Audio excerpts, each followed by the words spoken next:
34 అధ్యాయం, ద్వితోపదేశ కాండం 34 అధ్యాయం చివరి 2 వచనాలు. మోషే ఇజ్రాయెల్ చరిత్రలో అందరికంటే గొప్ప ప్రవక్త అనే మాట అక్కడ రాయబడి ఉన్నది. 34 అధ్యాయం ద్వితోపదేశ కాండం 10వ వచనం నుంచి చివరి 2 వచనాలు. అలాగే దాని తర్వాత కొత్త నిబంధనలో లూకాసు వార్త 24 అధ్యాయం 44వ వచనం. సార్, ఐగుప్తు దేశంలో ఫరోకును అతని సేవకులందరికీ అతని దేశమంతటికి ఏ సూచక క్రియలను మహత్కార్యములను చేయుటకు యెహోవా అతని పంపినో వాటి విషయములోను ఆ బాహుబలమంతటి విషయములోను మోషే ఇశ్రాయేలు జనులందరి కన్నుల ఎదుట కలగజేసిన మహాభయంకర కార్యముల విషయములోను యెహోవాను ముఖాముఖిగా ఎరిగిన మోషే వంటి ఇంకొక ప్రవక్త ఇశ్రాయేలులో ఇది వరకు పుట్టలేదు. ఇప్పటి వరకు ఇజ్రాయెల్ చరిత్రలో లూకాసు వార్త 24వ అధ్యాయము చదవండి పాస్టర్ గారు. లూకాసు వార్త 24 అధ్యాయం. అంతటా ఆయన మోషే ధర్మశాస్త్రంలోను ప్రవక్తల గ్రంథములోను కీర్తనలోను నన్ను గూర్చి వ్రాయబడినవన్నీ నెరవేరవలనని నేను మీ యొద్ద ఉండినప్పుడు మీతో చెప్పిన మాటలు నెరవేరినవని వారితో చెప్పెను. థ్యాంక్ యూ పాస్టర్ మనోహర్ గారు. నేను ప్రార్థన చేసి ముందుకు వెళ్తాను. బ్రదర్ విజయ్ గారు మనకి ఫస్ట్ స్లైడ్ నుంచి చూపిస్తారు. ఇప్పటి వరకు మనము ఏమి ధ్యానిస్తూ వచ్చామో, ఈస్టర్ తర్వాత, పునరుద్ధానం తర్వాత ప్రభువారి జీవితంలో జరిగిన సంఘటనలు, ఆయన పలికిన మాటలు, దాని నుంచి మనం నేర్చుకునే పాఠాలు ఏంటో మనము 2-3 వారాలుగా దాన్ని ఆ అంశంని తీసుకొని ధ్యానిస్తున్నాము. Brother Vijay, you can start displaying the slides. I will make the opening prayer for the message. తండ్రి, ఈ సమయం బట్టి ఎంతో వందనాలు తండ్రి. సిపిఎం పరిచర్య బట్టి ఎంతో వందనాలు. 2 బిషప్స్కి తండ్రి, సింగం గారికి, భాస్కర్ గారికి మీరు ఇచ్చిన ఈ దర్శనం బట్టి ఎంతో వందనాలు తండ్రి. ఈ దర్శనం పొందుకున్న తర్వాత నాకు ఇంకా బాగా గుర్తుంది తండ్రి, మా ఇంట్లోనే మీటింగ్ జరిగేటప్పుడు కోవిడ్ ప్రేయర్ వారియర్స్గా మేము ఉన్నప్పుడు బిషప్ సింగం గారు ప్రకటించడం నేను ఎప్పుడు మర్చిపోలేము. ఈ దినం నుంచి మనం క్రిస్టియన్ పీస్ మేకర్స్గా ఉందాం, సమాధానంతో కూడిన అంశంల కొరకు మనం ప్రార్థన చేద్దాం అని బిషప్ గారు అనౌన్స్ చేశారు. అప్పటి నుంచి తండ్రి నమ్మకంగా ఈ క్రిస్టియన్ పీస్ మేకర్స్లో ఉన్న సేవకులం అందరం కూడా ప్రతి మంగళవారం ఈ జూమ్ మీటింగ్స్లో పాల్గొని ఒకరొకరిని బలపరుచుకుంటున్నాం, విజ్ఞాపన ప్రార్థన చేస్తున్నాం, ఆత్మీకంగా బలపరచబడుతున్నాం, వాక్యపరంగా బలపరచబడుతున్నాం. తండ్రి, ఈ దినము మేము చేసిన ప్రతి ప్రార్థన మీ కృపాసింహాసనం చేరి ఉన్నదని నేను నమ్ముచున్నాను. ఈ మీటింగ్లో పాల్గొనడానికి వచ్చిన ప్రతి సేవకుడు, సేవకురాలు తండ్రి, వాళ్ళు కూడా బిజీ వ్యక్తులే, కానీ ఎంతో ఆసక్తితో మేము విజ్ఞాపన ప్రార్థన పరిచయంలో పాల్గొనాలని వచ్చి ఉన్నారు. అలాగే వాక్యపరంగా ఆత్మికంగా బలపరచబడాలని వచ్చి ఉన్నారు. అందరినీ కూడా మీరు తృప్తిపరుస్తున్నారు, దీవిస్తున్నారు, ఆశీర్వదిస్తున్నారని మేము నమ్ముచున్నాం. నిష్ప్రయోజకమైన మీ దీన దాసుని నిలిచబెట్టి ఈ సమయంలో మీ మహిమార్థమై వాడుకుంటున్నారు తండ్రి. దాన్ని బట్టి నేను మిమ్మల్ని స్తుతిస్తున్నాను. ఈ దినం, ఈ వేళ, ఈ పూట ఏమేం పాఠాలు మీరు మా కొరకు ఏర్పరచున్నారు, మా విశ్వాస నేతలను బయలుపరుస్తున్నారని నమ్ముచు ఈ విన్నపములు మేము యేసుక్రీస్తు పరిశుద్ధమైన నామమున పెట్టుకుంటున్నాం. ఆమేన్, ఆమేన్, ఆమేన్. సో మొదటిగా ఈ స్లైడ్ మనం చూద్దామండి. నేను ఎప్పుడు ఒక 3 వారాలుగా ఈ స్లైడ్ మీకు చూపిస్తున్నాను. Vijay brother, Charlie Chaplin look alike కాంటెస్ట్లో ఏమైంది అనేది నేను మీతో పంచుకున్నాను. శాన్ ఫ్రాన్సిస్కోలో 1920లో ఒక Charlie Chaplin look alike contest జరిగింది. చార్లీ చాప్లిన్ వలె అందరు డ్రెస్ వేసుకున్నారు. ఇంకా ఒక పెద్ద డయస్లో వాళ్ళు చార్లీ చాప్లిన్ వలె నటించటం అంతా కూడా జరిగింది. జడ్జెస్ ఉన్నారు, ఎంతో మంది ఆ Charlie Chaplin look alike contest చూచుటకు క్రౌడ్ ఎంతో మంది వచ్చారు. అయితే ఎన్నో చోట్లలో Charlie Chaplin look alike contest జరిగినాయి అప్పటి వరకు.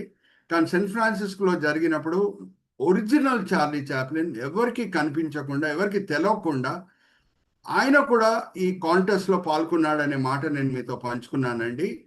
చాలా విచిత్రమైన విషయం, కొంచెం మనకి నవ్వొచ్చే విషయం ఏంటంటే ఒరిజినల్ చార్లీ చాప్లిన్ గారికి 3rd ప్రైజ్ కూడా దొరకలేదు. సో ఆయనని ఐడెంటిఫై చేయలేకపోయారు అనే విషయం అది చరిత్రలో ఉండిపోయింది. సో పునరుద్ధానుడైన ప్రభు ఆయన పునరుద్ధానం అయిన తర్వాత మనం గమనిస్తే అదే ఐడెంటిటీ క్రైసిస్ ప్రభువారు ఫేస్ చేస్తున్నారు.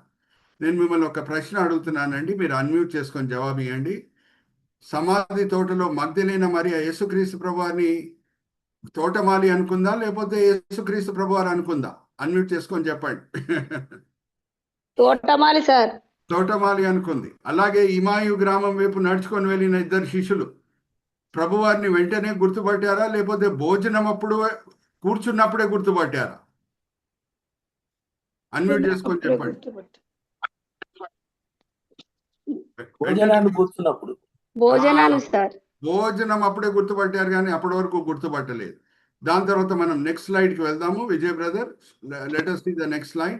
ఇక్కడ చూడండి, యేసుక్రీస్తు ప్రభువారు ఆ 11 మంది శిష్యులకు కనిపించినప్పుడు వాళ్ళ గది లోపల అక్కడ కూడి భయంతో, అయ్యో యూదుల నాయకులు మమ్మల్ని కూడా చంపుతారేమో అని కూడి మాట్లాడుకునే సమయంలో పునరుద్ధానుడైన ప్రభు కనిపించినప్పుడు, పునరుద్ధానుడైన ప్రభు ఇది యేసుక్రీస్తు ప్రభువారే అని అనుకున్నారా, లేకపోతే భూతం అనుకున్నారా? చెప్పాలి. భూతం అనుకున్నారు. భూతం అనుకున్నారు సార్. థ్యాంక్ యూ మా. అయితే మనము ఈ ఐడెంటిఫై అనే సబ్హెడింగ్ వాడి ఇప్పటి వరకు కవర్ చేసిన సబ్జెక్ట్స్ ఏంటో మనం ఒకసారి చూద్దాము. Let's go to the next slide brother Vijay. Next slide కి మనం వెళ్దాము. నేను ఇప్పటి వరకు వాడిన subheadings. Identifying, brother you can point the cursor point చేయండి. ఫస్ట్ సబ్హెడింగ్ ఏంటంటే ఐడెంటిఫైయింగ్ ద రివర్సల్. ప్రభువారు ఎలాగ పరిస్థితులను ఇటు అటు మార్చారో.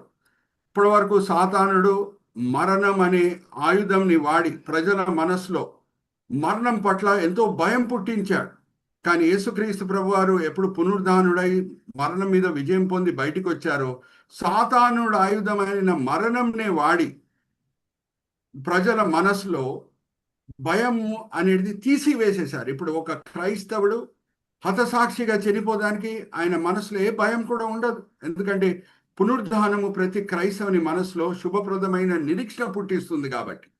అలాగే brother Vijay can point a cursor, place of victory green colour లో నేను మెన్షన్ చేశాను చూడండి. ఎక్కడ ప్రభువారు విజయం పొందారు చూస్తే, మొదటి మరణశిక్ష ఒక తోటలో విధింపబడటం మనం చూస్తున్నాం. ఇదేం తోటలో?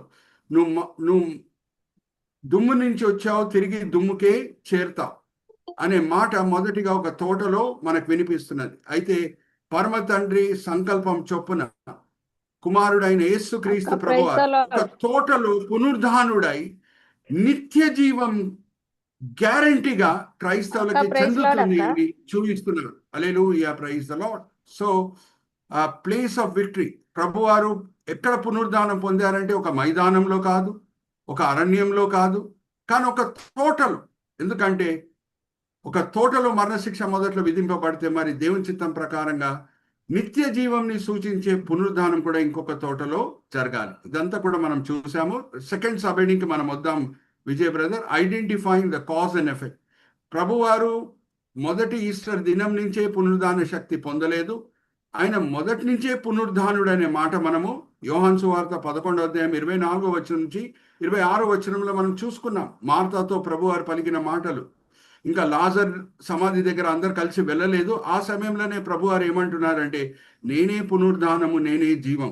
అంటే జాగ్రత్త వినండి, అది ఆయన గొప్ప తగ్గింపు, ఆయన గొప్ప సమర్పణ తండ్రి పట్ల. శిలువ మరణంకి తండ్రి చిత్తం ప్రకారంగా ఆయనని సమర్పించుకున్నాడు. అంటే పునరుద్ధాన శక్తి లేదని కాదు, పునరుద్ధాన శక్తి ఈస్టర్ దినం నుంచే వచ్చిందని కాదు, మొదటి నుంచి ఆయన దగ్గర ఆ పునరుద్ధాన శక్తి ఉంది. కానీ ఆయన సాత్వికం బట్టి, తండ్రి పట్ల చూపించే సమర్పణ బట్టి, విధేయత బట్టి ఆయనని శిల్వ మరణంకి అప్పజెప్పుకున్నాడు. దాని తర్వాత ఆ పునరుద్ధాన శక్తి, identifying our selves with it అనేది చూసాం. ప్రభువారు పునరుద్ధాన శక్తిని సప్లై చేయుటకు సిద్ధంగా ఉన్నారు.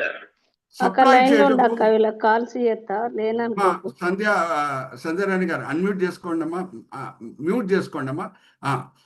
యేసుక్రీస్తు ప్రభువారు పునరుద్ధాన శక్తి సప్లై చేయటకు సిద్ధంగా ఉన్నారు. మనం అప్లై చేయటకు సిద్ధంగా ఉన్నామా అనేది మనము చూసామండి. ఆ పునరుద్ధాన శక్తి ఎవరు వాడతారో వాళ్ళు ఆత్మిక మరణం నుంచి బయటికి వస్తారు. ఇంకా అదే కాదు, పరలోకంలో కూర్చోబెట్టబడతారనే మాట కూడా మనము చూసాం. అంటే ఒక క్రైస్తవుడు మారుమనసు పొందిన తర్వాత, పునరుద్ధాన శక్తిని అనుభవించిన తర్వాత భౌతికంగా ఇక్కడ జీవిస్తూ పరలోకంనే రుచి చూస్తాడనే మాట మనము చూసాం. పోయిన వారము నేను ఈ సబ్జెక్ట్ తీసుకున్నానండి. Brother Vijay can point A cursor. Identifying the difference in classification of Old Testament in Hebrew and Christian Bibles, whereby identifying several other truths. ఇప్పుడు చూడండి, ప్రభువారు పునరుద్ధానుడైన ప్రభు ఆయన పునరుద్ధానంతో కూడిన ప్రవచనాలు గురించి మాట్లాడుతూ శిష్యులతో ఒక క్రమంలో ఇక్కడెక్కడెక్కడ రాయబడలేదా నా గురించి అని అంటున్నారు. మొదట్లో ధర్మశాస్త్రము, తర్వాత ప్రవక్తలు, దాని తర్వాతనే చివరిలో కీర్తనలు. ఈ 3 భాగంలో రాయబడలేదా నా గురించి అని అన్నారు. నేను దీంతో కూడిన పిక్చర్స్ నేను పోయిన వారం చూపించాను. క్రైస్తవులంగా పోప్ డెమసస్ I ఆయన నాయకత్వంలో 400 ADలో ఎలాగా మనం పాత నిబంధనలో ఉన్న 39 పుస్తకాలని ఎలాగా విభాగించుకున్నాం. కానీ ఆది సంఘము పరిచర్య చేసేటప్పుడు ఏ పద్ధతిని వాడింది ఆర్ ఏ పద్ధతిని అంగీకరించింది అనేది నేను పోయిన వారం మీ ముందు తీసుకొని వచ్చానండి. ఇప్పుడు మరి ఆ పిక్చర్ చూద్దాము. పోప్ డెమసస్ I ఆయన సబ్జెక్ట్ తీసుకొని, థీమ్ తీసుకొని థిమాటిక్ క్లాసిఫికేషన్ చేశారు. ఇప్పుడు చూడండి left side picture. Brother Vijay, go back to the previous slide. Left side picture మనం చూస్తే కొంచెం ఎన్లార్జ్ చేయండి బ్రదర్. ఇక్కడ మనం గమనిస్తే లెఫ్ట్ సైడ్లో ఎలాగా క్రైస్తవులు విభాగించారు పాత నిబంధన అనేది మనం చూస్తున్నాం. హిస్టరీ, చరిత్రతో కూడిన పుస్తకాలు, ఆది కాండం నుంచి ఎస్తేర్ గ్రంథం వరకు. అలాగే కవిత్వంతో కూడిన పుస్తకాలు, యోబ్ గ్రంథం నుంచి పరమగీతం వరకు. అలాగే ప్రవచనాలతో కూడిన పుస్తకాలు, ఇషియా గ్రంథం నుంచి మలాకీ గ్రంథం. ఇలాగా పోప్ డెమసస్ I 400 ADలో పాత నిబంధనల 39 పుస్తకాలని 3 భాగాలుగా ఆయన విభాగించాడు. ఆయన నాయకత్వంలో ఇది జరిగింది. సో ఇక్కడ మీరు గమనించండి, కీర్తనలు మధ్య భాగంలో ఉన్నాయి. కీర్తనల పుస్తకం ఎక్కడుంది? మధ్యలో ఉంది. కానీ యేసుక్రీస్తు ప్రభు వారు ఏమంటున్నారు? నా గురించి ప్రవచనాలు లేవా? ధర్మశాస్త్రంలో, ప్రవక్తల్లో చివర్లో చెప్పిన మాటలు ఏంటంటే కీర్తనలు. ఇప్పుడు మనము జూయిష్ క్లాసిఫికేషన్కి మనం వెళ్దాం. ఇక్కడ చూడండి, వాళ్ళు ఎలాగ చేశారు. ధర్మశాస్త్రం మొదటి భాగం, ఆది కాండం నుంచి ద్వితోపదేశ కాండం, ఇది ధర్మశాస్త్రం. తర్వాత ప్రవక్తలు, యెహోషువ గ్రంథం నుంచి మాలకీ గ్రంథం వరకు, యెహోషువ గ్రంథం నుంచి మాలకీ గ్రంథం వరకు. దాని తర్వాత రాతలు. రాతలు అనే మాటలోనే ఒక అర్థం ఉంది. నేను అదంతా కూడా మరి వివరంగా మీతో పంచుకుంటాను. రాతల్లో మొదటి పుస్తకము కీర్తనలు, చివరి పుస్తకము 2వ దినవృత్తాంతం. ఇక్కడ చూడండి, 2వ దినవృత్తాంతం మీద కూడా కర్సర్ పెట్టి చూపిస్తున్నారు విజయ్ బ్రదరు. యూదులు ఇలాగా విభాగించారు. యేసుక్రీస్తు ప్రభువారు పరిచర్య చేసేటప్పుడు పాత నిబంధన 39 పుస్తకాలు ఇలాగ విభాగించబడినాయి. ఆది సంఘం కూడా ఈ క్లాసిఫికేషన్నే అంగీకరించింది. సో ఇప్పుడు మనం ఒక విషయం అర్థం చేసుకుందాం, ఎందుకు యూదులు ఇలాగ చేశారు. ప్రతి భాగంలో ఉన్న అర్థం ఏంటి? ధర్మశాస్త్రము చూసినప్పుడు యూదులు ఏ కనుదృష్టితో చూస్తున్నారు? ప్రవక్తల భాగంలో ఉన్న పుస్తకాలను చూసినప్పుడు ఏ కనుదృష్టితో వాళ్ళు చూస్తున్నారు? అలాగే రాతల్లో ఉన్న పుస్తకాలను చూసినప్పుడు ఏ కనుదృష్టితో వాళ్ళు చూస్తున్నారు? దేనికి ఎక్కువగా ప్రాముఖ్యత ఇస్తారు అనేది నేను పోయిన వారం కూడా పంచుకున్నాను, మరి మీతో పంచుకుంటున్నానండి. Let's go to the next slide. ఇక్కడ చూడండి, నేను ఇంగ్లీష్లో చదివి మరి తెలుగులో కూడా చెప్తాను. Next slide Vijay brother. ఇక్కడ చూడండి, జూయిష్ బేసిస్ ఫార్ క్లాసిఫికేషన్. మొదటి 5 పుస్తకాలు తోరా అని అంటారు, ఆది కాండం నుంచి ద్వితోపదేశ కాండం. నేను ఇంగ్లీష్లో చదివి తెలుగులో చెప్తానండి. Prophet Moses received the revelation, prophecies, messages directly from God and shared by way of a forthright speaking with conviction and authority before the people of Israel. తెలుగులో చెప్తున్నాను. ఈ ధర్మశాస్త్రంని ఏ కనుదృష్టితో యూదులు చూస్తారంటే, దీంతో కూడిన సందేశం అంతా కూడా, దీంతో కూడిన ప్రవచన, దీంతో కూడిన ఆజ్ఞలంతా కూడా మోషే స్వయాన ముఖాముఖిగా దేవుని ముందు నించొని ఉన్నప్పుడు, ఆ దేవునితో కూర్చొని ఉన్నప్పుడు ఆయన పొంది మరి ఇజ్రాయెల్ ప్రజల ముందు వచ్చి అధికారంతోనూ శక్తితోనూ బోధించాడు. అని తర్వాత రాశాడు అని నమ్ముతారు. ఇప్పుడు మోషే ఎన్నిసార్లు సీనాయి కొండ మీద 40 రోజులు దేవునితో గడిపాడు మనం చూద్దామా? నేను మనోహర్ పాస్టర్ గారి సాయం తీసుకుంటాను. దాని తర్వాత నేను ఒక ప్రశ్న అడగబోతున్నాను, మిమ్మల్ని అన్మ్యూట్ చేసుకొని జవాబు ఇచ్చడానికి సిద్ధంగా ఉండండి. మొదటిగా నిర్గమకాండం 24వ అధ్యాయం 18వ వచనం, 24వ అధ్యాయం 18వ వచనం చదవండి మనోహర్ పాస్టర్ గారు. అలాగే దివ్య సహోదరి 34వ అధ్యాయము నిర్గమకాండం 28వ వచనంతో సిద్ధంగా ఉంటారు. To save on time. అప్పుడు మోషే ఆ మేఘములో ప్రవేశించి కొండ మీదకి ఎక్కెను. మోషే ఆ కొండ మీద రేయింబవళ్ళు 40 దినములుండెను. దేవునితో 40 రోజులైన గడిపాడు, ఒక్కసారి కాదు. మరి 34వ అధ్యాయము నిర్గమకాండము 28వ వచనం మనోహర్ గారన్నా దివ్య సహోదరి అన్న అతడు 40 రేయింబగళ్ళు యెహోవాతో కూడా అక్కడ ఉండెను. అతడు భోజనం చేయలేదు, నీళ్లు త్రాగలేదు. Thank you brother. ఇప్పుడు నేను మిమ్మల్ని అడిగే ప్రశ్న, దేవుని సన్నిధిలో మోషే గడుపుతున్నాడు, ముఖాముఖిగా దేవుణ్ణి చూస్తున్నాడు. ఇంకా ఇద్దరు ఏం మాట్లాడుకోకుండా ఒకరొకరిని చూసుకున్నారా? లేకపోతే దేవుడు ఏదో చెప్తున్నాడు, మోషే విని రాస్తున్నాడు? మీరే చెప్పాలి. జస్ట్ ఒకరొకరిని చూసుకొని కూర్చున్నారండి ఇద్దరు, దేవుడు మోషే? అడుగుతున్నా మిమ్మల్ని, అన్మ్యూట్ చేసుకొని జవాబు ఇవ్వండి. ఇద్దరు ఒకరొకరిని చూసుకొని కూర్చున్నారా? మోషే వింటున్నాడు దేవుని మాటలు. ఇంకా జాగ్రత్త వినండి, ఆది కాండంతో కూడిన వివరాలన్నీ కూడా మోషే ఏం రాశాడు? అప్పటికి మోషే పుట్టలేదు, కానీ దేవుని దగ్గర నుంచి పొంది రాశాడు. అందుకే మొదటి 11 అధ్యాయాలు ఆది కాండంలో అది ప్రపంచం చరిత్ర. 12వ అధ్యాయం నుంచే ఇజ్రాయెల్ చరిత్ర అబ్రహాం పిలుపుతో ప్రారంభం అవుతుంది. సో ఇజ్రాయెల్ చరిత్రలో మోషేకి మించిన ప్రవక్త ఎవడూ లేడు. ఇప్పుడు లోక చరిత్ర మనం చూస్తే మొదటి 11 అధ్యాయాల్లో మోషే లాంటి గొప్ప ప్రవక్తలు మనకు కనిపిస్తారు. హానోక్ కనిపిస్తాడు, ఆరోహణమైన హానోకు. అలాగే నోవాకు మనకు కనిపిస్తాడు. కానీ ఇజ్రాయెల్ చరిత్రలో మనం ద్వితీయోపదేశకాండం 34వ అధ్యాయం చివరి వచనంలో మనం చూస్తే మోషేకి మించిన ప్రవక్త ఎవడూ లేడు. సో దాని తర్వాత ఇప్పుడు ప్రాఫిట్స్, ఇప్పుడు brother Vijay you can point a cursor. దాన్ని ఆ భాగం ఏమంటారంటే యూదులు నెవిమ్ అని అంటారు. దాంట్లో 21 పుస్తకాలు ఉన్నాయి, యెహోషువ గ్రంథం నుంచి మాలకీ గ్రంథం వరకు. దాని డెఫినిషన్ ఏంటి? ఏ కనుదృష్టితో యూదులు దీన్ని చూస్తున్నారు?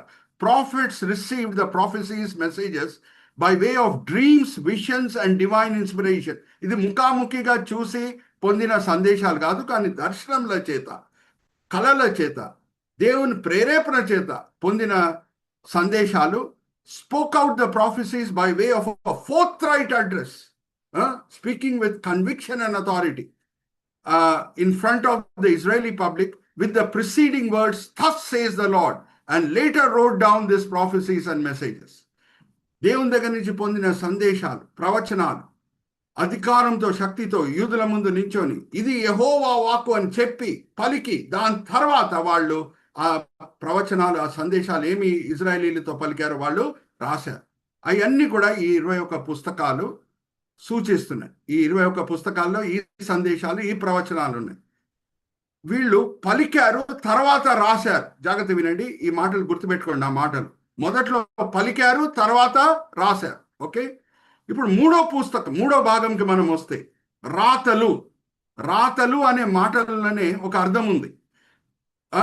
దీన్ని ఏమంటారు? కెటువిమ్ అని అంటారు. 13 పుస్తకాలు. The prophets received the prophecies and messages by way of dreams, visions and divine inspiration and wrote down the prophecies. వాళ్ళు దేవుని దగ్గర నుంచి పొందిన సందేశము కళల ద్వారా, దర్శనముల చేత, దేవుని ప్రేరేపణ చేత అది పొందిన తర్వాత రాశారు. ఇజ్రాయేలీల ముందు నించొని ఇది యెహోవా వాక్కు అని చెప్పి పలకలేదు. అందుకే దీన్ని రాతలే అని అంటారు. కానీ ప్రవక్తల పుస్తకాల్లో ఈ పుస్తకాలు రావు. ఈ పుస్తకాల్లో ఉన్న అన్ని విషయాలు మనం గమనిస్తే ఎక్కడ కూడా ప్రవక్తలు నించోని ఇది యెహోవా వాక్కు అని పలకలేదు. ఆర్ యు ఆల్ విత్ మీ? వాళ్ళు పొందిన సందేశాలని వాళ్ళు రాశారు. సో అందుకే ఇప్పుడు మనం మరి ఆ ప్రీవియస్ స్లైడ్కి వెళ్దాము. నేను ఒక పుస్తకం చూపిస్తాను, దాని తర్వాత ఒక ప్రశ్న అడుగుతాను. రైట్ సైడ్లో దానియేలు పుస్తకం మనకు కనిపిస్తుంది. దానియేలు పుస్తకంలో ప్రవచనాలే ప్రవచనాలు, ఎన్నో ప్రవచనాలు ఉన్నాయి. ఆ? చివరి దినంలో ఏం జరుగుతుంది? Travel and knowledge will increase. ఒకసారి మనోహర్ పాస్టర్ గారితో ఈ వాక్య భాగం కూడా చదివిపిస్తాను. 12వ అధ్యాయం 4వ వచనం చదవండి మనోహర్ పాస్టర్ గారు. ఈ కాలంలో 2026లో మనం చూసేది, ఎక్కడ చూసినా ప్లేన్లు వాడి మనం 24 గంటల్లో ప్రపంచం ఒక కోణ నుంచి ఇంకొక కోణకు వెళ్తున్నాం. అలాగే సైంటిఫిక్ అడ్వాన్స్మెంట్స్ చాలా బాగా ఉన్నాయి, అందుకే మనం జూమ్ మీటింగ్ లో పాల్గొంటున్నాం. ఇదంతా కూడా 12వ అధ్యాయం 4వ వచనం చదవండి. దానియేలు గ్రంథం సారీ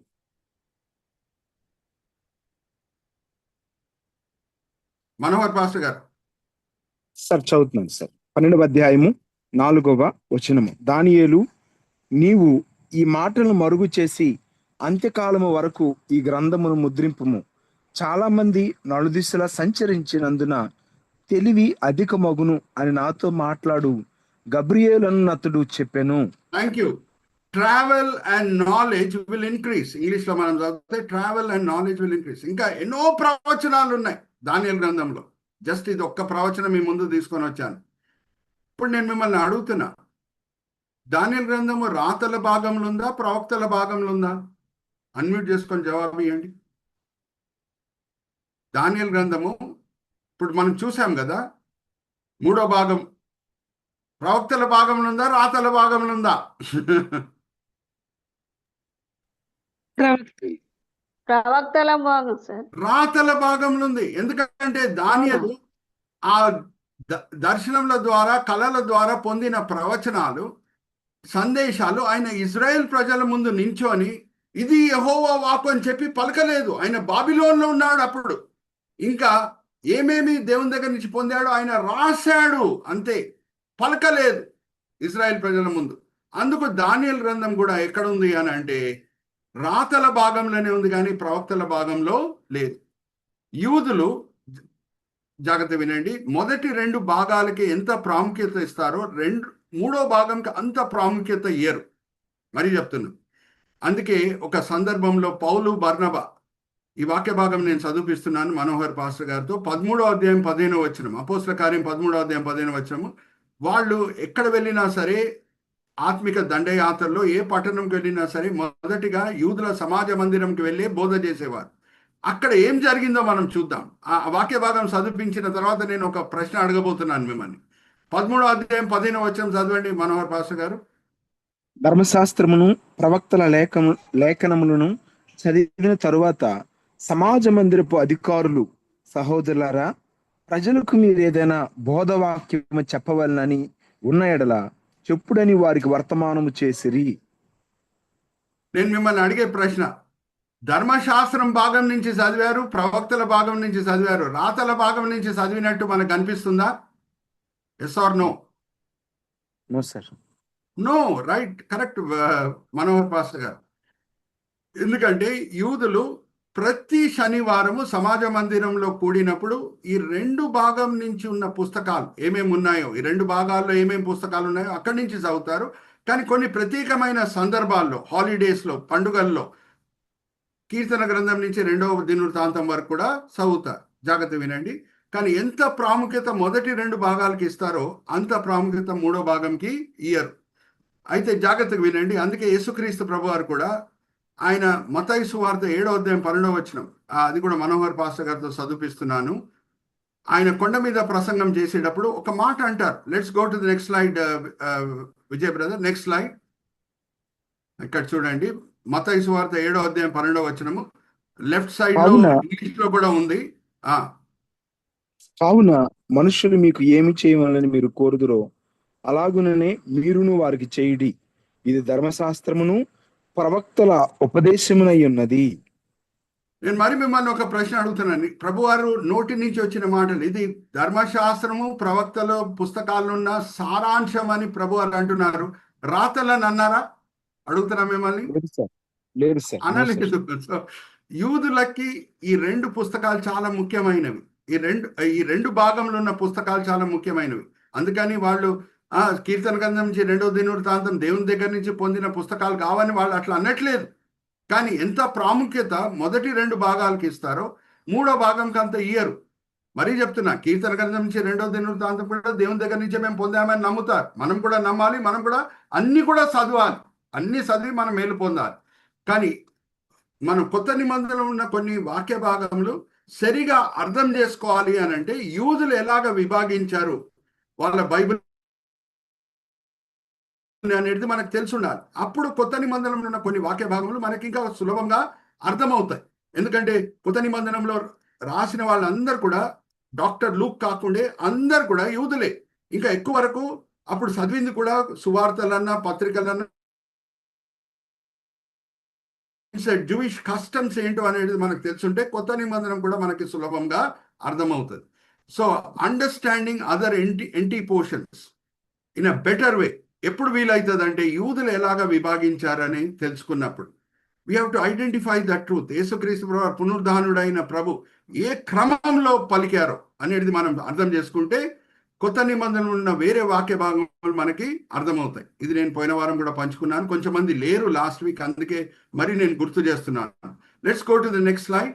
ఇప్పుడు చూడండి, నెక్స్ట్ స్లైడ్.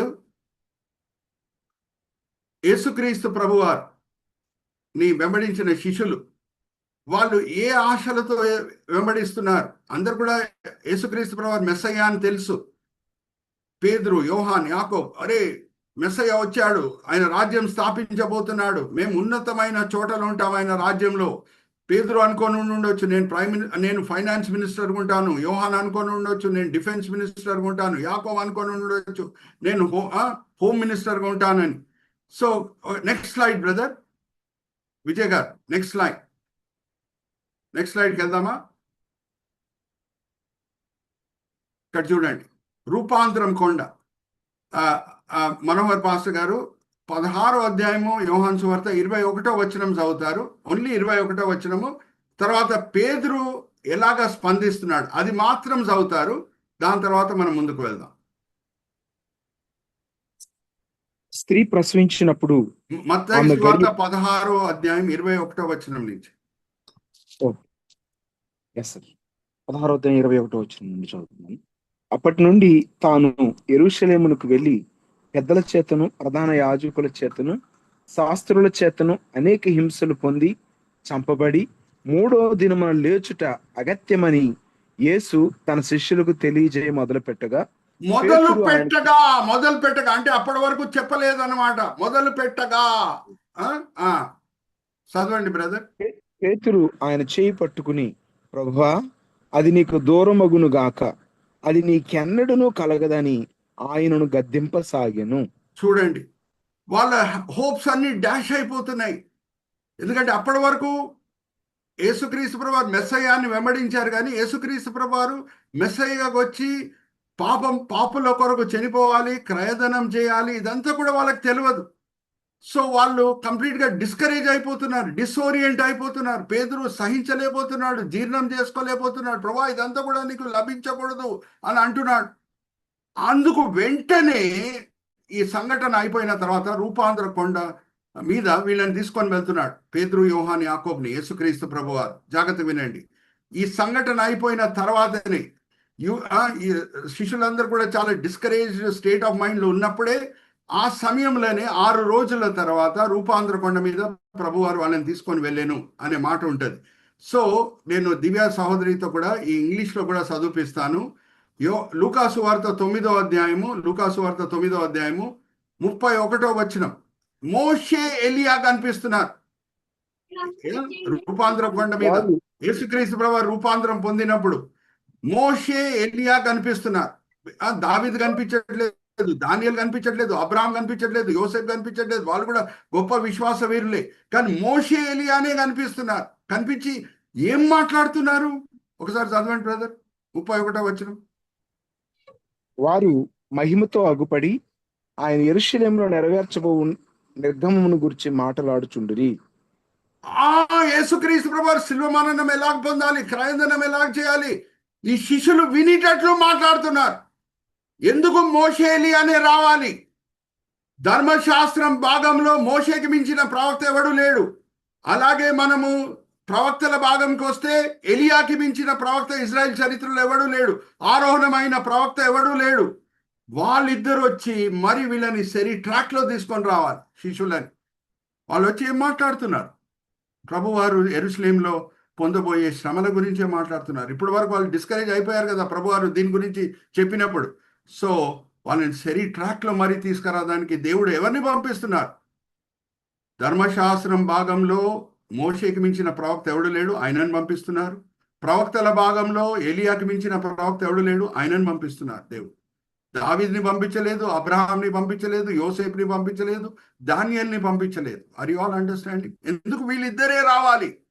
వీళ్ళిద్దరే ఎందుకు రావాలి అని ఎప్పుడు మనకు అర్థమవుతుంది అని అంటే, యూదులు ఎలాగా వాళ్ళ బైబిల్ని విభాగించారు అనేది మనకు తెలిసి ఉండాలి. అలాగే ఆ రెండు భాగంలో ఎవరు అందరికంటే గొప్ప ప్రవక్తలు అనేది తెలిసి ఉండాలి. అప్పుడే ఈ రూపాంతర కొండంతో కూడిన వేరే మర్మాలు మనకి అర్థమవుతాయి.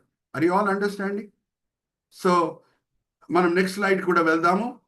యూదులు చాలా మంది మారుమనసు పొందారు, కానీ చాలా మంది యూదులు మారుమనసు కూడా పొందలేదు పెంతెకోస్తు దినం తర్వాత. ఇప్పుడు కూడా యూదులు యేసుని సొంత రక్షకుడిగా అంగీకరించలేదు, మెస్సయ్యగా అంగీకరించలేదు. సో సంఘం ఆరోహణమై వెళ్ళిపోయిన తర్వాత, జాగ్రత్త వినండి, సంఘం ఆరోహణమై వెళ్ళిపోయిన తర్వాత యూదులైతే ఆరోహణం అవరు, వాళ్ళు ఇంకా ఇక్కడే ఉంటారు. వాళ్ళ మధ్యన సువార్త బోధించుటకు, సాక్ష్యం పంచుకుంటుటకు ఇద్దరు సాక్షులు వస్తారంట.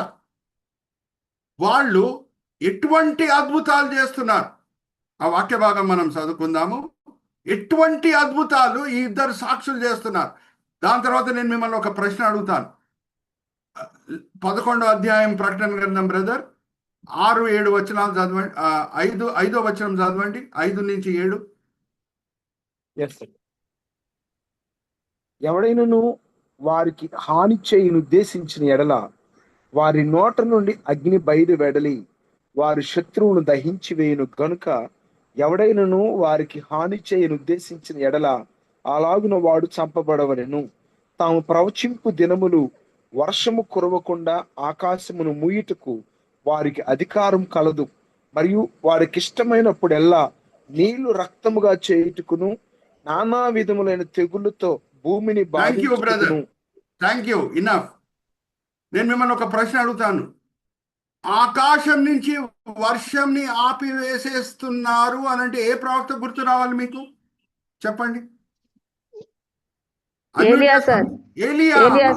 అలాగే నీళ్ళని రక్తంగా మారుస్తున్నారంటే ఏ ప్రవక్త గుర్తు రావాలి మీకు? మోషే, ఎలియా లాంటి ప్రవక్తలే వస్తున్నారు.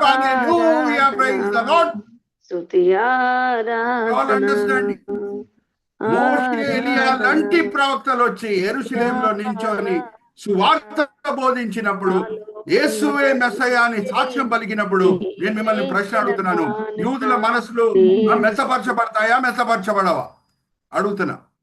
యూదుల మనసు ఇటువంటి వ్యక్తులు వచ్చి సువార్త బోధించినప్పుడు, యేసువే మెస్సయ్య అని సాక్ష్యం పలికినప్పుడు యూదుల మనసులు మెచ్చపరచబడతాయా, మెచ్చపరచబడవా? అన్మ్యూట్ చేసుకొని చెప్పండి. మెచ్చపరచబడతాయి. ఇంకా ఎందుకు ఇద్దరు సాక్షులు? జాగ్రత్త వినండి. ఎందుకు మన రూపాంతర కొండ మీద ఇద్దరు వచ్చారు? ఇద్దరు సాక్షులు ఎందుకు ఇక్కడ ప్రకటన గ్రంథంలో? ఎందుకు ఇద్దరు? యోహాను సువార్త 8వ అధ్యాయం 17వ వచనం చదవండి అమ్మా. యోహాను సువార్త 8వ అధ్యాయం 17. ఎందుకంటే ఇది యూదుల మధ్యన పరిచర్య జరుగుతున్నది. యూదుల కనుదృష్టి నుంచి ఈ పరిచర్యను మనం చూడాలి. యూదుల కనుదృష్టి నుంచి ఈ పరిచర్య సంఘటనని మనం చూడాలి. ఎందుకు ఇద్దరు సాక్షులు? యోహాను సువార్త 8వ అధ్యాయం 17వ వచనం చదవండి. మరియు ఇద్దరు మనుషుల సాక్ష్యము సత్యమని మీ ధర్మశాస్త్రంలో వ్రాయబడి ఉన్నది కదా. ఇద్దరు సాక్ష్యం పలుకుతేనే ఒక మాట రుజువుపరచబడుతుంది యూదుల సమాజంలో. హల్లెలూయా, ప్రైజ్ ది లార్డ్. అలాగే ఇదే మాట యేసుక్రీస్తు ప్రభువారు ఏం పలుకుతున్నారో యోహాను సువార్త 8వ అధ్యాయం 17వ వచనంలో, అరే ధర్మశాస్త్రంలో రాయబడి ఉంది కదా ఇద్దరు సాక్షుల మాటలు మీరు వినాలని. దేన్ని ఆధారం చేసుకొని చెప్తున్నారు? ఎక్కడుంది ఆ ధర్మశాస్త్రం వాక్య భాగం? అది కూడా మనం చదువుదాం. ద్వితోపదేశకాండం 19వ అధ్యాయం 15వ వచనం చదవండి బ్రదర్. ఒకడు చేయు ద్వితోపదేశకాండం 19వ అధ్యాయం 15వ వచనం. ఒకడు చేయు సమస్త పాపముల్లో ఏ అపరాధమును గుర్చియే గాని ఏ పాపమును గుర్చియే గాని ఒక సాక్షి యొక్క సాక్ష్యము అంగీకరింపకూడదు. ఇద్దరు సాక్షుల మాట మీదైనను ముగ్గురు సాక్షుల థ్యాంక్ యూ మాట బ్రదర్. నేను ఇద్దరు సాక్షులు అవసరం. ఏదన్నా రుజువుపరచబడాలి అంటే ఇద్దరు సాక్షులు అవసరం. వీళ్ళు యూదుల మధ్యనే పరిచర్య చేస్తున్నారు. మోషే, ఎలియా ప్రవక్తలు వస్తున్నారు. వాళ్ళు యేసు మెస్సయ్య అని చెప్పినప్పుడు యూదుల మనసు కదిలింపబడకుండా ఉండేది ఏమవుతుందండి? హల్లెలూయా, ప్రైజ్ ద లార్డ్. వాళ్ళ మనసులు మెత్తపరచబడుతున్నాయి. యేసుని మెస్సయ్యగా అంగీకరిస్తారు. క్రీస్తు విరోధి వాళ్ళని హింసించినప్పుడు మెస్సయ్య వైపు చూసి ప్రార్థన చేస్తారు. మెస్సయ్య వచ్చి ఆర్మగదం యుద్ధంలో క్రీస్తు విరోధిని సమాప్తం చేసి ఆయన వేల పరిపాలన స్టార్ట్ చేస్తారు. హల్లెలూయా, ప్రైజ్ ద లార్డ్. ఇప్పుడు నేను ఇంకొక ఇది కూడా చూపిస్తున్నానండి. ప్రవక్తల భాగం అనగానే నేను ఏం చెప్పాను? అక్కడ ఒక మాట ఉంటుంది, ఇది యెహోవా వాక్కు అని చెప్పి పలకటం అంటే ఫోర్త్ రైట్ స్పీకింగ్. ఇప్పుడు యూదుల కనుదృష్టి నుంచి బైబిల్ని మనం చూస్తే బైబిల్ ఇంకా బెటర్గా మనకు అర్థమవుతుంది. ఓకే, ఎందుకంటే యూదులే ఎక్కువ వరకు రాశారు కాబట్టి. నేను మిమ్మల్ని ఒక ప్రశ్న అడుగుతున్నాను. సౌలు పౌలుగా మార్చబడే ముందు ఏ రాబీ కింద ఆయన తర్బియత్ పొందాడండి? అన్మ్యూట్ చేసుకొని చెప్పండి. Very good, very good. ఆయనకి ఇదంతా కూడా తెలుసు.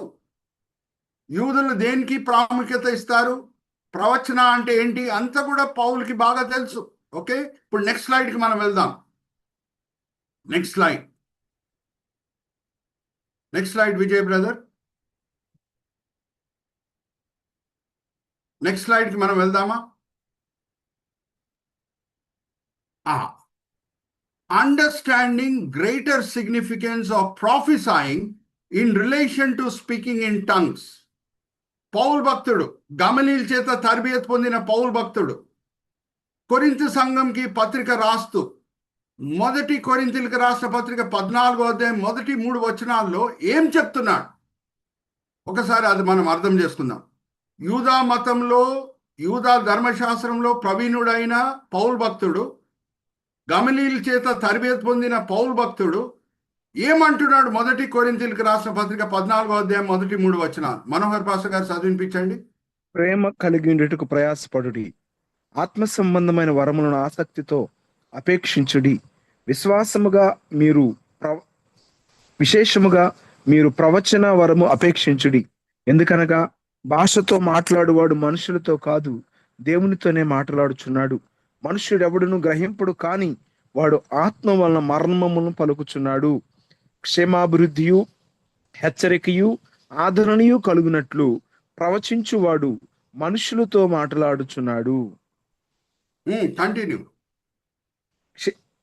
భాషతో మాట్లాడువాడు తనకే క్షేమాభివృద్ధి కలగ చేసుకొనును గాని ప్రవచించువాడు సంఘమునకు క్షేమాభివృద్ధి కలగ చేయును.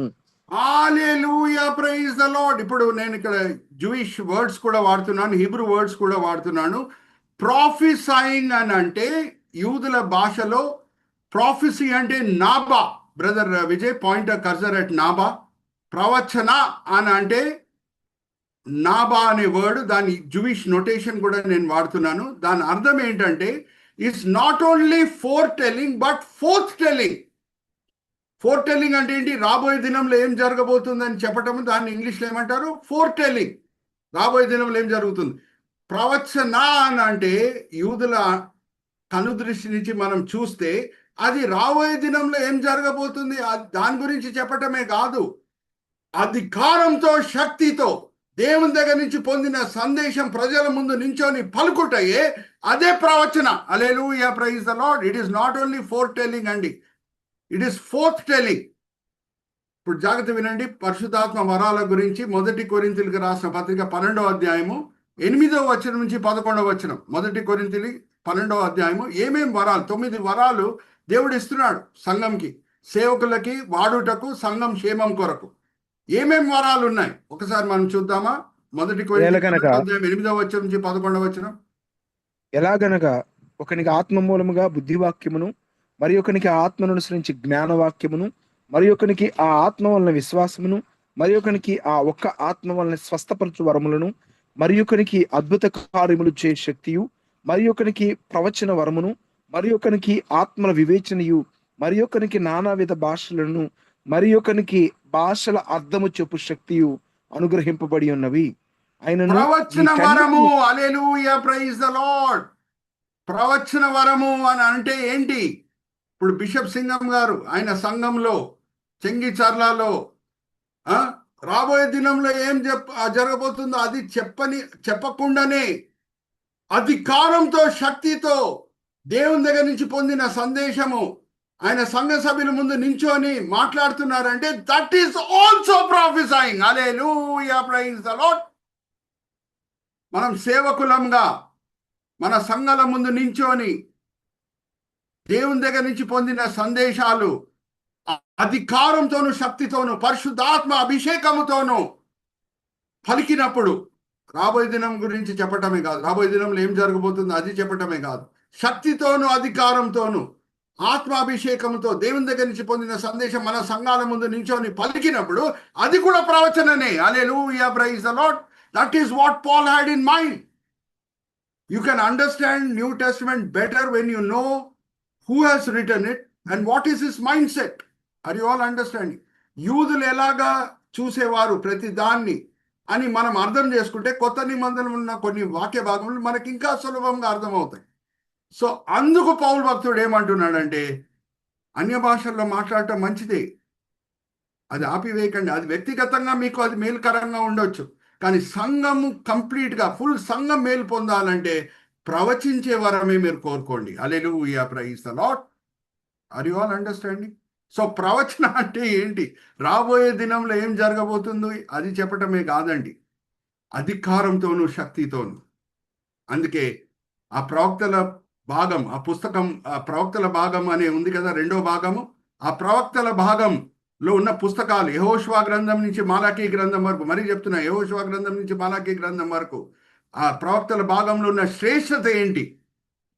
అక్కడ ఉన్న ప్రవక్తలు దేవుని దగ్గర నుంచి పొందిన సందేశాలు ఇజ్రాయెల్ ప్రజల ముందు నించొని ఇది యెహోవా వాక్కు అని అధికారంతోనూ, బలంతోనూ వాళ్ళు బోధ చేశారు. అంటే కొంచెమంది ప్రవక్తలు ఏం జరగబోతుందో చెప్పారు, కానీ కొంచెమంది ప్రవక్తలు ఎప్పుడు యూదులు సరి అయిన దారిలో నడుచుకుంటున్నారో, దేవుని సంతోషపరిచే జీవితం జీవిస్తున్నారో, వాళ్ళని ఇంకా విశ్వాసంలో బలపరచుటకు, ఎంకరేజ్ చేయుటకు అధికారంతోనూ, శక్తితోనూ మాట్లాడారు. యెహోషాఫాతుతో ఒక ప్రవక్త వచ్చి అంటాడు, నువ్వు సరి అయిన దారిలో ఉన్నావు, ఆ దారిలోనే నడుచుకో అని అంటున్నాడు. అలాగే హెజెకియా రాజుతో, అలాగే జోసియా రాజుతో వాళ్ళు సరి అయిన దారిలో నడుచుకున్నప్పుడు ఎవడో వచ్చి ఖండించట్లేదు, తిట్టట్లేదు, వార్నింగ్ చేయట్లేదు, నీ మీద దేవుని శాపం వస్తుందని చెప్పట్లేదు, కానీ అధికారంతో మీరు సరి దారిలో నడుచుకుంటున్నారు, ఆ దారిలో నడుచుకోండి, ఇంకా దీవెనలు మీరు పొందబోతున్నారని చెప్తున్నారు ఆ ప్రవక్తలు. Hallelujah, praise the Lord. So it is not only speaking about the future, it is speaking with conviction and authority. Hallelujah, praise the Lord. అందుకే ప్రవక్తల భాగం పుస్తకంలో మనం చూస్తే, జాగ్రత్త వినండి, యెహోషువ నుంచి మాలాకీ గ్రంథం వరకు అక్కడ పొందిన సందేశాలు, పొందిన దేవుని దగ్గర నుంచి దర్శనములు అవన్నీ కూడా వాళ్ళు పలికారు, తర్వాతనే రాశారు. రాతల్లో ఉన్న పుస్తకాలను మనం చూస్తే వాళ్ళు దేవుని దగ్గర నుంచి పొందిన తర్వాత ఓన్లీ రాశారు కానీ పలకలేదు యూదుల ముందు. Are you all understanding? So forth telling, prophecy means forth telling. Are you all with me? So ఇది చాలా ముఖ్యమైనదండి. ఇక్కడ నేను ఇంకొక స్లైడ్ చూపించి నేను ముగిస్తున్నాను. నేను మిమ్మల్ని ఒక ప్రశ్న అడుగుతానండి, జాగ్రత్త వినండి అమ్మా. బైబిల్లో కొత్త నిబంధన ఉన్న లాస్ట్ పుస్తకం ఏంటి చెప్పాలి? లాస్ట్ పుస్తకం వెరీ గుడ్, రైట్ ఆన్సర్. ప్రకటన గ్రంథంలో ప్రాముఖ్యమైన అంశం ఏంటి? అది కూడా అడుగుతున్నా మిమ్మల్ని. చివరి పుస్తకం కదా, మొదటి అధ్యాయంలో కూడా ప్రభువారు అదే అంటారు, ప్రకటన గ్రంథం చివరి అధ్యాయంలో కూడా అదే అంటారు. ఏంటి ప్రాముఖ్యమైన అంశం ఏంటి ప్రకటన గ్రంథంలో? అరే గెస్ చేయండి. ఆయన రాజ్యం సార్. సుందర్ పాల్ అన్న ఏదో అంటున్నారు, చెప్పాలి.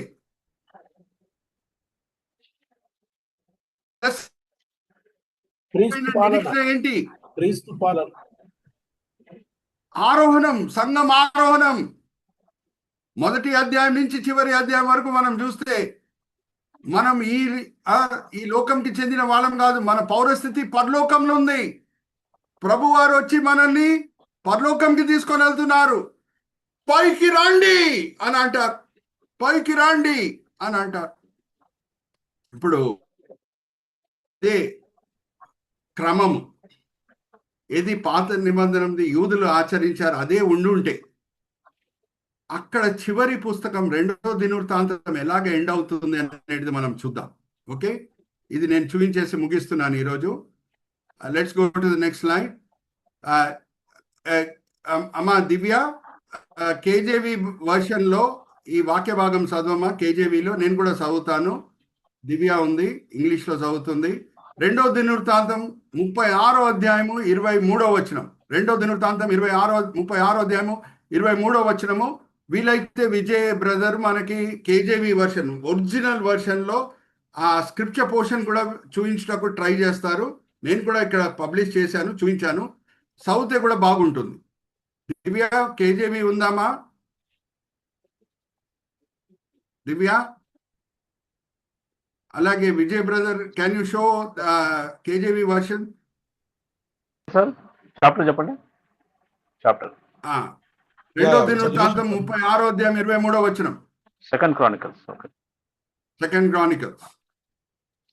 Chronicles sir, chapter 36 verse 23. ఇక్కడ కూడా నేను డిస్ప్లే చేశాను. Okay. Thus saith Cyrus, king of Persia, all the kingdoms of the earth hath the Lord God of heaven given me, and he hath charged me to build him an house in Jerusalem, which is in Judah. Who is there among you of all his people? The Lord his God be with him, and let him go up. And let him go up. Hallelujah, praise the Lord. అరే, ఇజ్రాయేలీలు ఎక్కడున్నారు ఇప్పుడు? బాబిలోన్లో ఉన్నారు. Babylon ఒక మైదానం, యెరూషలేం కొండ మీద ఉన్న పట్టణం.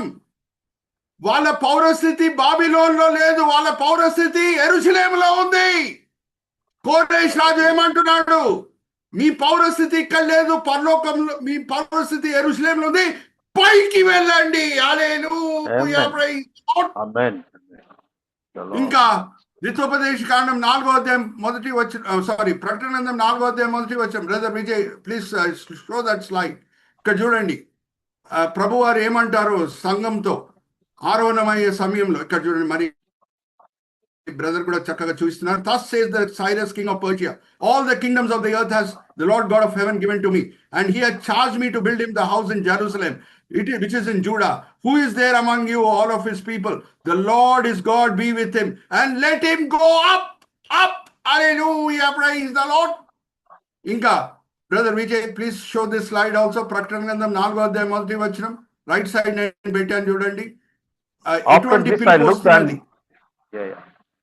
After this, I looked, and behold, a door was opened in heaven, and the first voice which I heard was as it were of a trumpet talking with me, which said, Come up hither, and I will shew thee things which must be hereafter.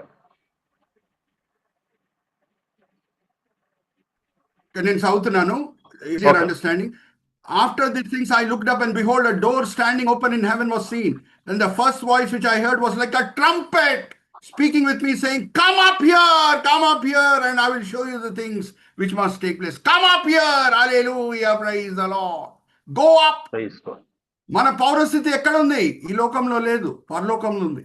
యూదుల పౌరస్థితి ఎక్కడ ఉండింది? యెరూషలేంలో ఉండింది, బాబిలోన్లో లేదు. Babylon మైదానం. అందుకే కోరేష్ రాజు ఏమంటున్నాడు? దేవుడు అన్ని రాజ్యం నాకు ఇచ్చి ఉన్నాడు, మీరు పైకి వెళ్ళండి. యేసుక్రీస్తు ప్రభువారు ఏమంటారు? తండ్రి నాకు అన్ని కూడా ఇచ్చి ఉన్నాడు, మీరు పైకి రండి.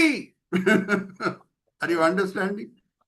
కోరేష్ రాజు అన్ని నేనే పొందానని అంటున్నాడా? దేవుడు నాకు ఇచ్చాడు. యేసుక్రీస్తు ప్రభువారు ఏమంటారు? తండ్రి నాకు ఇచ్చాడు అధికారం. Hallelujah, praise the Lord. Are you seeing the similarities between King Cyrus and Jesus Christ? Last slide కి మనం వెళ్దాం. మా ఇద్దరిలో ఎన్నో పోలికలు మనకు కనిపిస్తాయి, కోరేష్ రాజుకి యేసుక్రీస్తు ప్రభువారికి. విజయ్ బ్రదర్, లాస్ట్ స్లైడ్ కి మనం వెళ్దాం. కోరేష్ రాజు ఇంకా పుట్టలేదండి. 44వ అధ్యాయం ఇషియా గ్రంథం 26వ వచనం చదవండి. కోరేష్ రాజు ఇంకా పుట్టలేదు. 200 సంవత్సరాల తర్వాత కోరేష్ రాజు పుట్టబోతున్నాడు. అప్పుడే ఇషయా ప్రవక్త ఏమని ప్రవచిస్తున్నాడో చూద్దాం. 44వ అధ్యాయం 26వ వచనం చదవండి మనోహర్ పాస్టర్ గారు. 26, 27. యెషయా గ్రంథము 44వ అధ్యాయం 26వ వచనం నుంచి. Yes sir. నేనే నా సేవకుని మాట రూఢీపరచువాడను, నా దూతల ఆలోచన నెరవేర్చువాడను. యెరూషలేము నివాస స్థలమగుననియు యూదా నగరముల గురించి అవి కట్టబడుననియు నేను ఆజ్ఞ ఇచ్చున్నాను. దాని పాడిన స్థలమును బాగు చేయవాడును నేనే నీ నదులను ఎండజేయుచున్నాను. ఎండిపొమ్మని ప్రవాహంతో నేనే చెప్పుచున్నాను. కోరేషుతో నా మంద కాపరి, నా చిత్తమంతయు నెరవేర్చువాడా అని చెప్పువాడు నేనే. యెరూషలేముతో నీవు కట్టబడదు అనియు దేవాలయమునకు పునాది వేయబడదు అనియు నేను చెప్పుచున్నాను. హల్లెలూయా, ప్రైజ్ ది లార్డ్. కోరేష్ నా మంద కాపరి, ఆలయం కట్టే విషయంలో తోడ్పడతాడని దేవుడు కోరేష్ ఇంకా పుట్టలేదు 250 సంవత్సరాల ముందే చెప్పారు. యేసుక్రీస్తు ప్రభువారు ఇంకా పుట్టలేదు. మత్తయి సువార్త 1వ అధ్యాయం యోసేపుకి చెప్పిన మాటలు ఏంటంటే, పుట్టబోయే శిశువుకి పేరు మీరు యేసు అని పెట్టండి, ఎందుకంటే ఆయన రక్షకుడు. ఇద్దరిలో ఉన్న పోలికలు ఏంటి? ఇద్దరు కూడా పేరు పుట్టదానికంటే ముందే ఇవ్వబడింది. ఇద్దరు కూడా యూదులని కష్టం నుంచి విమోచిస్తున్నారు. యూదులు బాబిలోన్ చెరలో ఉన్నప్పుడు, జాగ్రత్త వినండి, భయంకరమైన బెల్షాజార్ బాబిలోన్ రాజు యూదులని పరిపాలించే సమయంలో యూదులందరూ కూడా చెరలో ఉన్నారు. కోరేష్ని దేవుడు వాడి వాళ్ళని విమోచించాడు. కోరేష్ రాజు బాబిలోన్ రాజును ఓడగొట్టిన తర్వాతనే, బెల్షాజార్ రాజుని చంపిన తర్వాతనే ఎజ్రా గ్రంథం 1వ అధ్యాయం 1వ వచనం రాయబడింది. అలాగే ఇప్పుడు 2వ దినవృత్తాంతం 36వ అధ్యాయం 23వ వచనం, ఎప్పుడు బెల్షాజార్ చంపబడిన తర్వాతనే, భయంకరమైన దుష్టుడు బాబిలోన్ రాజు బెల్షాజార్ చంపబడిన తర్వాతనే యూదులారా మీరు ఇప్పుడు తిరిగి యెరూషలేంకి వెళ్ళిపోవచ్చు. అలాగే యేసుక్రీస్తు ప్రభువారు, జాగ్రత్త వినండి, క్రీస్తు విరోధి వాళ్ళని నానా హింసలు పెట్టినప్పుడు వచ్చి విమోచిస్తాడు, యూదులను విమోచిస్తాడు. Hallelujah, praise the Lord. Delivered Jews from enemies. Brother Vijay, point of cursor, second similarity, delivered Jews from enemies and effortlessly defeat the enemies. ఎలాగా శత్రువులని ఓడగొడుతున్నారు? కోరేష్ రాజు ఇలాగ వచ్చాడు, రాత్రి వేళ వచ్చి బెల్షాజార్ని చంపేశాడు. యేసుక్రీస్తు ప్రభువారు ఆర్మగెద్దోను యుద్ధంలో జస్ట్ ఒక మాట పలుకుతారు అంతే, కింద పడిపోయి క్రీస్తు విరోధి సైన్యం అంతా కూడా చనిపోతుంది. ఎఫర్ట్ ఎలాగ విజయం పొందుతున్నారు, దాంట్లో కూడా మనకి చాలా పోలికలు కనిపిస్తున్నాయి. మిమ్మల్ని అడుగుతున్నా, కోరేష్ రాజు వచ్చాడు, ఆ రాత్రి వేళ బెల్షాజార్ని చంపడం ఒక పెద్ద యుద్ధం జరిగింది, ఇద్దరు సైన్యంల మధ్యన యుద్ధం జరిగింది, దాని తర్వాతనే బెల్షాజార్ని చంపాడని ఉందా? లేదు, ఇలాగ వచ్చాడు, ఇలా చంపాడు. హల్లెలూయా, ప్రైజ్ ది లార్డ్. ఆ వివరాలు, ఆ మర్మాలన్నీ కూడా మీతో పంచుకుంటాను తర్వాత. ఎలాగ వచ్చాడు, ఎలాగ అట్లా వీలైంది అనేది కూడా నేను తర్వాత పంచుకుంటాను. కానీ ఏంటి ఇంపార్టెంట్ అంటే, both of them won their victories effortlessly. నాలుగోది ఏంటంటే, both of them help the Jews in reconstructing the temple. Hallelujah, praise the Lord. కోరేష్ రాజు యూదులకి సాయం చేస్తున్నాడు వాళ్ళు తిరిగి ఆలయం కట్టుటకు. యేసుక్రీస్తు ప్రభువు రెండో రాకడ తర్వాత వేల పరిపాలనలో యూదులు ఎజెక్యెల్ ఆలయం కట్టుటకు తోడ్పడతాడు. ఇప్పుడు ఎజెక్యెల్ ఆలయం ఇంకా కట్టబడలేదండి. దాని వివరాలన్నీ కూడా ఎజెక్యెల్ గ్రంథం 41వ అధ్యాయం నుంచి 48వ అధ్యాయంలో అన్ని వివరాలు ఉన్నాయి. ఇప్పటి వరకు అది కట్టబడలేదు. వేల పరిపాలనలో యేసుక్రీస్తు ప్రభువు సహాయం చేస్తారు యూదులకి ఆలయం కట్టుటకు. Hallelujah, praise the lord. So 2వ దినవృత్తాంతమే చివరి పుస్తకంగా ఉండుంటే బాగుండును కదా. Yes or no? చెప్పండి, అవునా కాదా? చూడండి, పోప్ డెమసస్ చేశాడండి, ఇది మనం చేయలేదు. So we are not responsible. కానీ దేవుని చిత్తం ప్రకారం ఇలాగే ఉండుంటే క్లాసిఫికేషన్ ఎంత చక్కగా కనిపిస్తుంది చూడండి. మైదానం అనే బాబిలోన్లో ఉన్నప్పుడు కోరేష్ రాజు చెప్తున్నాడు, అరే మీ పౌరస్థితి యెరూషలేములో ఉందండి, పైకి వెళ్ళండి. అది కొండ మీద పట్టణం. యేసుక్రీస్తు ప్రభువు ఏమంటారు చివరి పుస్తకం కొత్త నిబంధనలో, పైకి రండి, ఇక్కడ మీ పౌరస్థితి ఉంది. హల్లెలూయా, ప్రైజ్ ది లార్డ్. సో కొత్త నిబంధనతో కూడిన అనేక విషయాలు ఇంకా మనం సరిగా అర్థం చేసుకోవాలంటే యూదుల కనుదృష్టి నుంచి చూస్తే ఇంకా ఈజీగా అర్థమవుతుంది. యూదులు ఎలాగా వాళ్ళ బైబిల్ని విభాగించారనేది మనకు అర్థమైతే కొత్త నిబంధన ఉన్న వేరే భాగంలో కూడా ఇంకా సులభంగా, ఇంకా తేటగా మనకి అర్థమవుతుంది. ఆర్ యు ఆల్ విత్ మీ? ఇక్కడ నేను ముగిస్తున్నాను. చిన్న ప్రార్థన చేసి నేను బిషప్ సింగం గారికి ఫ్లోర్ అప్పచెప్తాను. తండ్రి, ఈ సమయం బట్టి ఎంతో వందనాలు.